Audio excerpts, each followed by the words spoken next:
Et si demain matin, tu te réveillais et ton argent valait 30% de moins qu'hier soir?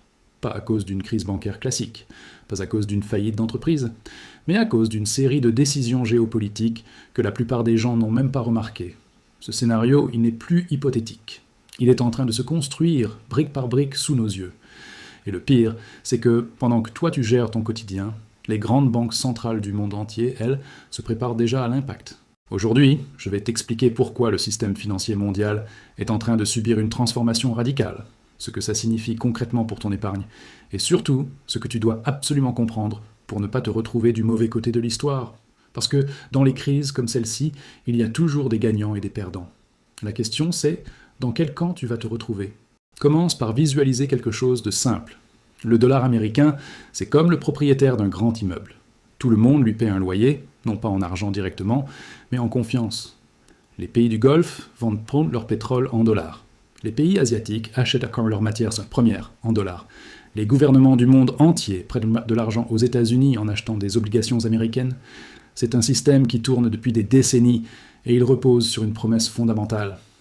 Les États-Unis garantissent la sécurité des routes commerciales mondiales, notamment les détroits stratégiques par lesquels transite l'énergie de la planète. Mais voilà, cette promesse est en train de se fissurer.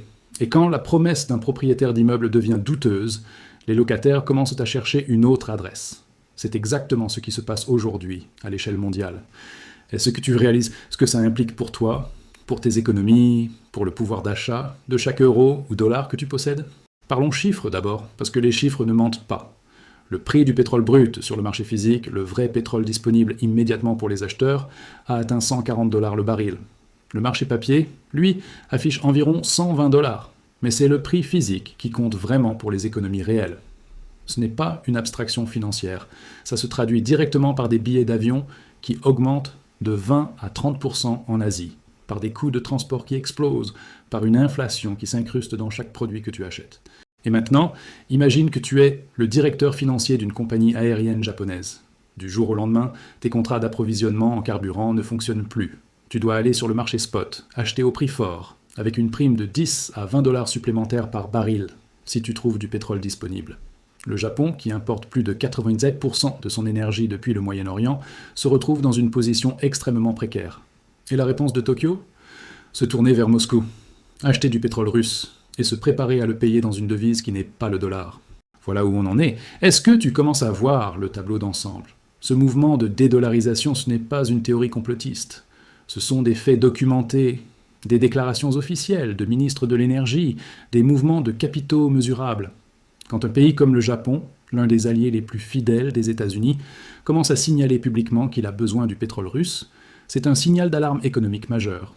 Et le problème, c'est que ce signal se répète dans des dizaines de pays simultanément.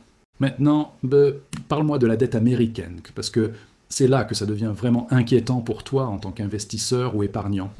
Les États-Unis sont en train d'emprunter à une vitesse vertigineuse. On parle d'un budget militaire qui pourrait atteindre 1500 milliards de dollars, ce qui ajouterait près de 7000 milliards à la dette nationale sur 10 ans.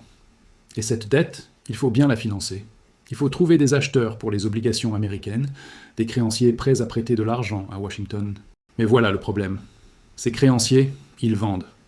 Depuis le début des tensions au Moyen-Orient, les banques centrales mondiales ont liquidé plus de 80 milliards de dollars d'obligations américaines détenues à New York. Ce n'est pas une panique. C'est une sortie méthodique, calculée, progressive.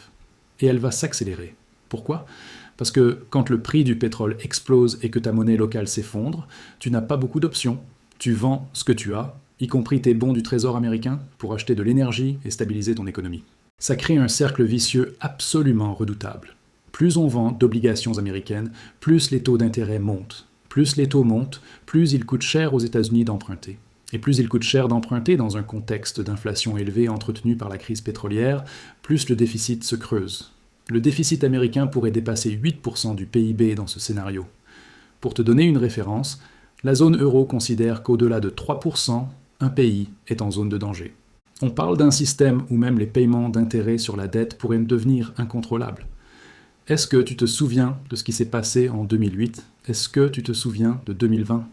Les deux fois, la Fed a injecté des milliers de milliards en quelques semaines pour éviter un effondrement.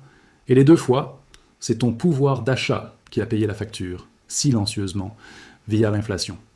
Si ce scénario se reproduit dans un contexte de crise pétrolière et de fuite des capitaux étrangers, l'impact sera structurellement plus profond et plus durable.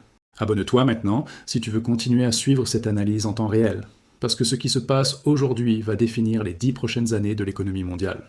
Regardons maintenant ce qui se passe du côté des obligations à court terme, parce que c'est là que les marchés lancent des signaux d'alarme que peu de gens décodent. Le rendement des obligations à 2 ans a dépassé le taux directeur de la Réserve fédérale. En langage simple, ça veut dire que les investisseurs exigent une compensation plus élevée pour prêter de l'argent à Washington sur une courte durée. Ce n'est pas normal. C'est une rupture de confiance mesurable, chiffrée, visible sur les marchés. Le rendement à 2 ans frôle les 4%, un niveau qui met la pression sur toute la chaîne de financement de la dette américaine. Et pour les obligations à long terme, c'est encore pire. Quand l'inflation reste élevée à cause des prix du pétrole, acheter une obligation à 10 ou 30 ans en dollars devient un pari très risqué. Si l'inflation ronge 4 ou 5% de ton rendement chaque année, tu perds de l'argent en termes réels. Les grands fonds souverains, les banques centrales, ils font ce calcul très bien. Et ils cherchent des alternatives. C'est là qu'entre l'or. Parce que l'or ne dépend d'aucun gouvernement. L'or ne peut pas être sanctionné, l'or ne peut pas être gelé dans un compte à New York. Et les banques centrales mondiales ont acheté plus de 19 tonnes d'or en un seul mois de février, à des prix supérieurs à 5 000 $ l'once. Elles n'ont pas attendu une baisse des prix pour acheter. Elles ont acheté au sommet, parce que pour elles, ce n'est pas une question de timing, c'est une question de survie monétaire. Tu penses que l'or à 5 000 $, c'est le pic? Pense à la logique suivante. Si de plus en plus de pays réduisent leur exposition au dollar, ils ont besoin d'une réserve de valeur alternative. Les actifs disponibles en quantité suffisante et universellement reconnus? La liste est très courte. L'or en est l'actif le plus solide, le plus historiquement testé. Et plus le dollar perd sa crédibilité de réserve universelle, plus la demande en or augmente mécaniquement. Il y a même un scénario plus complexe qui se dessine. Si certains pays ont besoin de yuan chinois pour acheter du pétrole dans ce nouveau système, comment ils l'obtiennent? Une option? Acheter de l'or physique en dollars, transférer cet or en Chine et recevoir des yuans en échange. L'or redevient ainsi un pont monétaire entre les systèmes. Ce n'est pas de la science-fiction. C'est une architecture financière qui se construit en ce moment même. Est-ce que tu réalises que pendant que tu regardes ta vie quotidienne, les règles du jeu financier mondial sont en train d'être réécrites? Et la question n'est pas de savoir si tu es concerné. La question c'est, est-ce que tu vas t'adapter avant ou après l'impact? Parlons maintenant de l'Europe, parce que le vieux continent est pris en étau dans cette crise d'une façon particulièrement difficile. Les économies européennes sont fortement dépendantes des importations énergétiques. Un choc pétrolier de cette ampleur frappe directement leur compétitivité industrielle. Et en même temps, elles font face à une pression inédite, reconstruire leur capacité de défense de manière autonome. Un budget militaire massif à l'échelle européenne, ça se finance comment quand les États membres sont déjà sous pression budgétaire? Soit par de la dette nouvelle, soit en liquidant des actifs existants. Et parmi ces actifs, les obligations américaines représentent des centaines de milliards. Si plusieurs grandes économies européennes commencent à réduire leurs avoirs en bons du trésor pour financer leur réarmement, l'effet cumulatif sur les marchés obligataires américains serait significatif. Ça viendrait s'ajouter à la pression déjà exercée par les pays asiatiques et du Golfe. On entre dans une période où chaque grand acteur mondial recalcule ses alliances, ses réserves, ses dépendances. Et dans ces moments de recalibrage historique, les grands perdants sont toujours ceux qui n'ont pas vu venir le changement ou qui ont attendu trop longtemps pour réagir. Laisse-moi te poser une question directe. Si demain le dollar perdait 20% de sa valeur relative sur les marchés mondiaux à cause d'une crise de confiance prolongée, qu'est-ce que ça changerait dans ta vie? Ton épargne, tes investissements, le prix de ce que tu consommes. Tout serait impacté. Et la vraie protection contre ce risque, ce n'est pas la panique, c'est la connaissance. C'est comprendre les mécanismes avant qu'ils te touchent. Le monde financier qui émerge de cette crise sera différent. Pas forcément effondré, pas nécessairement catastrophique pour tout le monde, mais profondément différent dans ses structures, ses devises de référence, ses actifs de réserve. Ceux qui comprennent cette transformation peuvent s'y adapter, diversifier intelligemment, et traverser la tempête sans tout perdre. Ceux qui restent dans le confort de la pensée unique, qui continuent de croire que le système actuel est éternel et immuable, ceux-là seront les plus exposés quand la prochaine vague arrivera. La vraie richesse, dans un monde en recomposition, c'est l'information. C'est savoir lire les signaux avant qu'ils deviennent des catastrophes.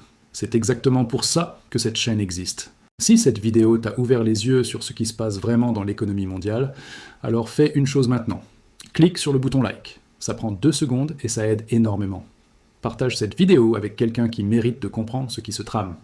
Et surtout, abonne-toi et active la cloche, parce que les prochaines analyses vont encore plus loin. On est en train de traverser l'une des périodes les plus complexes et les plus décisives de l'histoire financière moderne.